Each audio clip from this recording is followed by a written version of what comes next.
people. So this week I'm talking to HF Stevens. I talked to them yesterday. I'm talking to y'all today. Obviously I'm here. And then tomorrow I'm going to talk to y'all school again.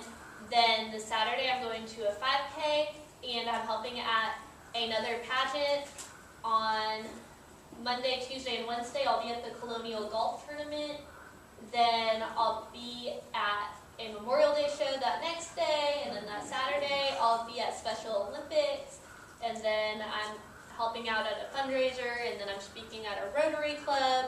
I just kind of go everywhere. It's all about getting yourself out there and having your presence known so that people see you and see what you're about. Yes, ma'am. Is it hard to come on top? Is it hard to what?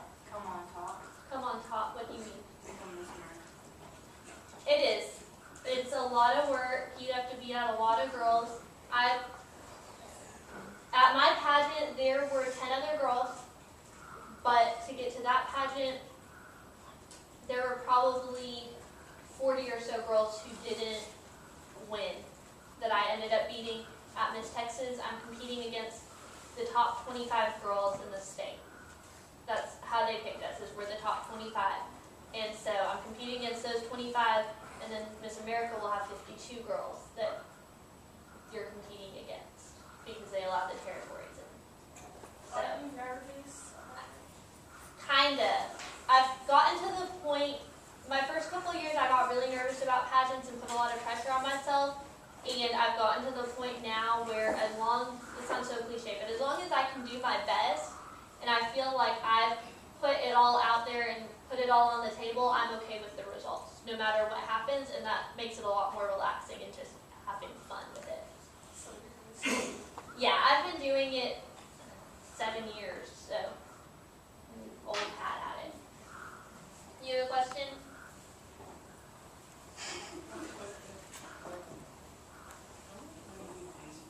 I don't get paid for the job of Miss McKinney. You making up stories that I get paid? No. No? Okay.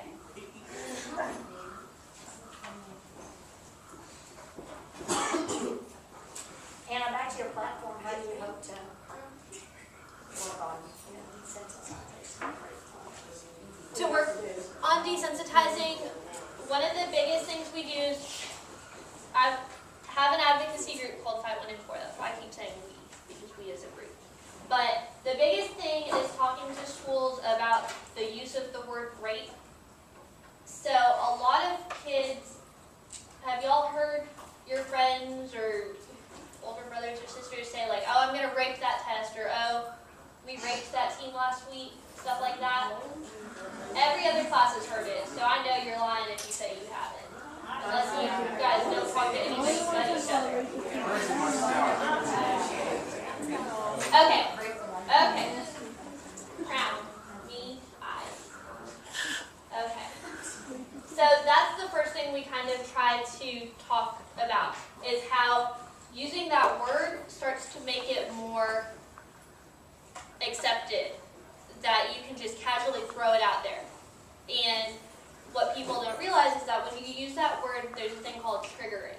And a trigger is anything that reminds you of the assault. It takes you back to it, and it can re-traumatize you. And it's like reliving what happened to you.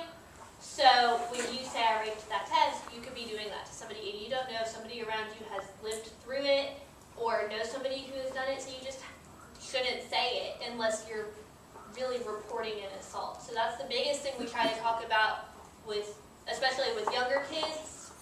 Not that, well, y'all are younger than me, that's what I mean, not that y'all are babies, but just people younger than me. Talking about that and watching the slang, because y'all are going to be the ones who can change that. It's our generation. It's not our parents' generation. They've kind of moved past it. It's our generation that made it the rape culture. It's our generation who needs to stop it. Yes, sir. Like when you do the speeches, does anybody so you never actually get paid for anything? I do not get paid. Sometimes they'll give me food. I like food, so that's always a nice payment. Sometimes they give me a high five. Just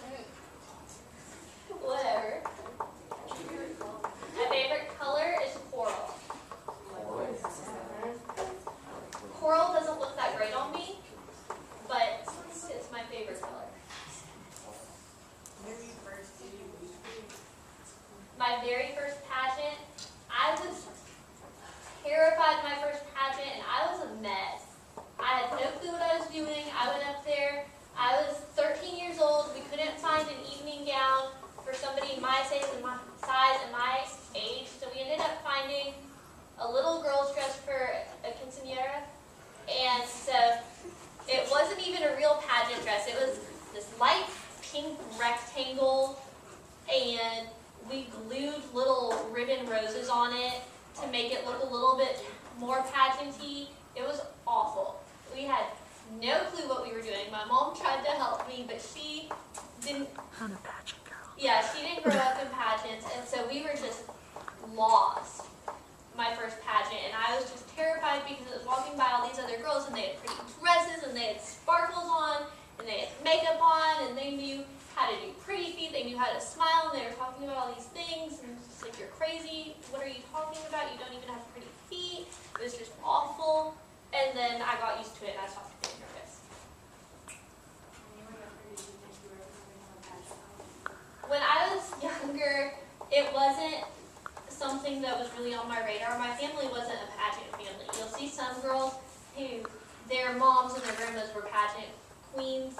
It wasn't ever a part of my family. I remember watching Miss America with my parents a couple times, and my favorite memory, my dad used to always, I grew up in Connecticut, but my dad was from Texas, and so we were watching Miss America one time, and he turned to me and he said, you know, the Miss Texas girls always have the best swimsuit bodies. Texas just has that kind of climate.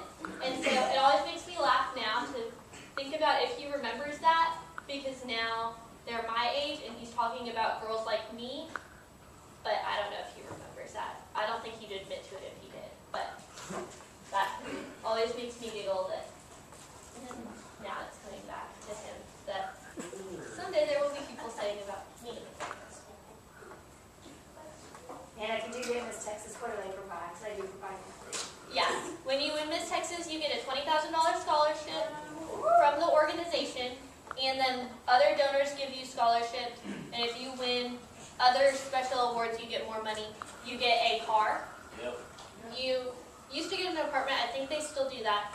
So you get an apartment, you get a wardrobe, and you get makeup. And then you also get jewelry and stuff from whoever the sponsors are that year. This year we have Zales as a sponsor. So the winner will probably get a lot of diamonds. What happens if you win Miss America? If you win Miss America, you're Miss America for a year, you get a $50,000 scholarship from the organization, and then various other scholarships from other people. You also get a car, you get a wardrobe for a year, you get makeup, but Miss America is the last pageant. We don't go on to Miss Universe. I sing for my talent. Just right now, I will sing for y'all. What time is this period over? 10:51. Okay, I will sing for y'all at 10